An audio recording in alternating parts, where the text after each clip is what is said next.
Hello and welcome back. So today we've come to the Knavesmire, which is at York Racecourse for another classic car show. And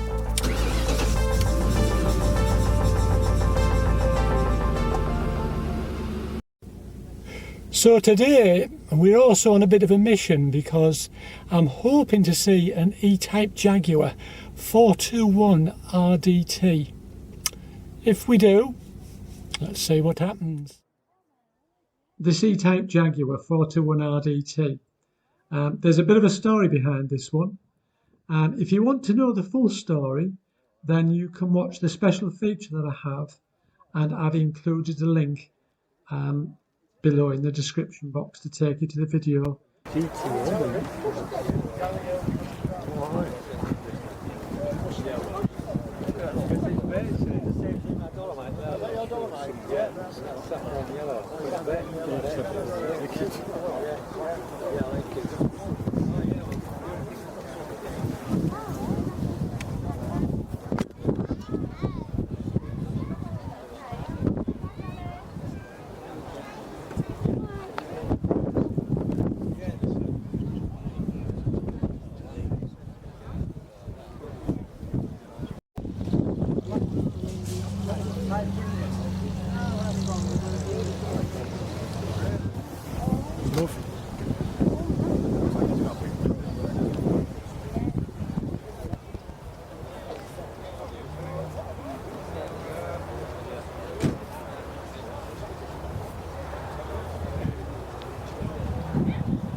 Fancy a beat of Monte Carlo.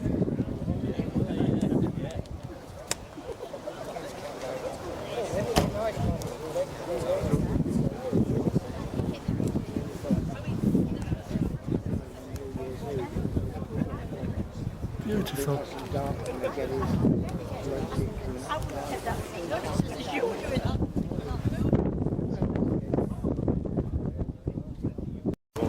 Sunbeam Talbot. Sunbeam Talbot 90.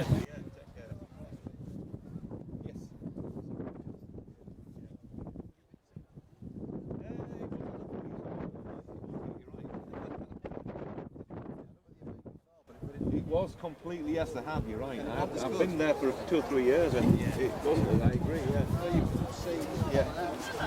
Yeah.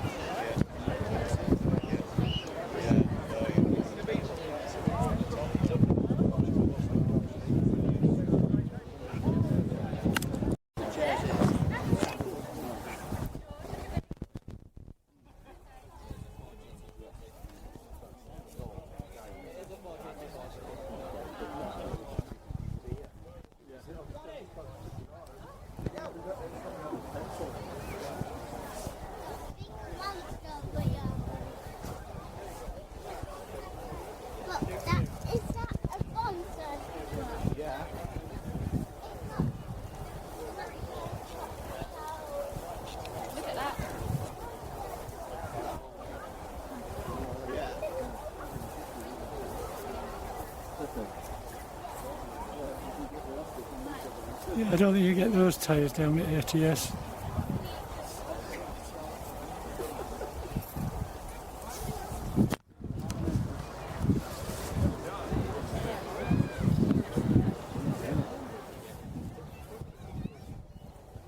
This Rover 414, lovely car, finished in pearlescent night fire red, a lovely colour, and it's owned by another YouTuber, Rover Joe. Yeah, I remember seeing it. Funny enough, I only saw the video.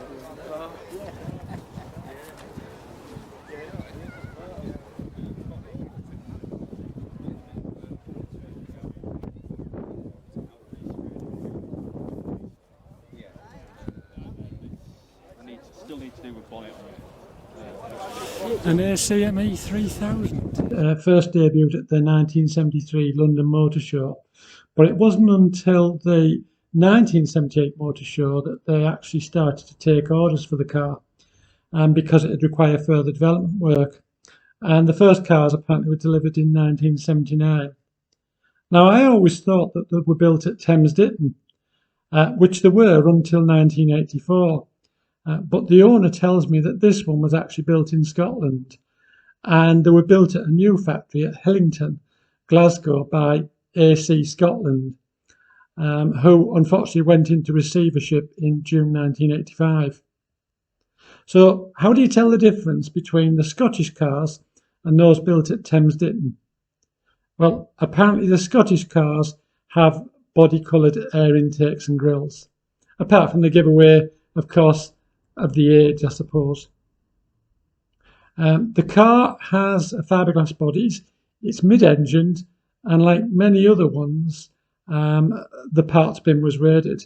I mean, I immediately identified that the petrol filler caps were from an XJS. The owner told me that the door mirrors were from Reliant Robin, and I can't remember what he said that the door handles were from.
People tell you that car colours in the 70s were all dull and miserable beiges.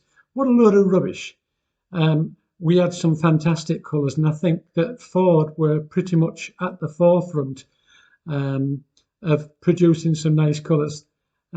Particularly a popular colour was this purple velvet, and you had Vista Orange. There were some really bright, glorious colours.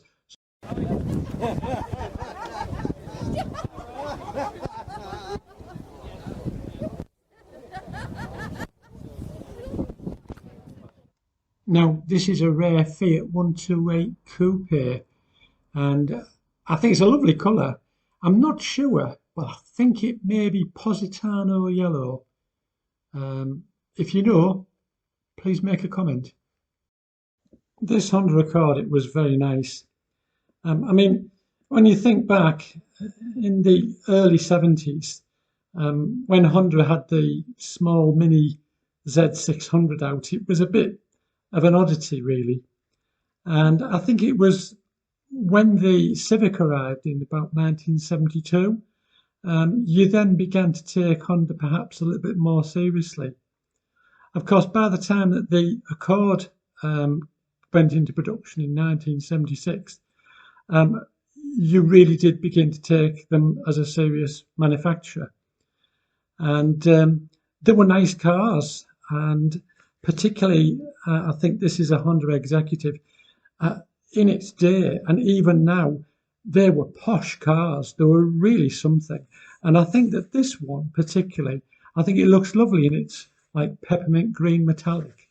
And you see its green vinyl roof with its sliding fabric sunroof, all in the same coloured material. I think it looks absolutely glorious. And then you get into the interior of it, and it looks a really nice car.